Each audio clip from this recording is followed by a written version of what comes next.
Yani guys, yani tusemeshe ukweli. Yani King Kiba, kwani ili jina ambao wamemuita King Kiba ni lake au wanamusingizia sio King Kiba, ana jina lingine? Kwa sababu ukiangalia nyimbo yake ya Sela, hii nyimbo yake ameitoa leo, ina masaa zaidi ya 6, lakini haijafikisha hata views.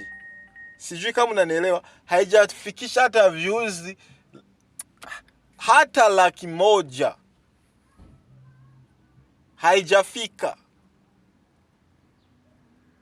Sasa ni King Kiba aje sasa?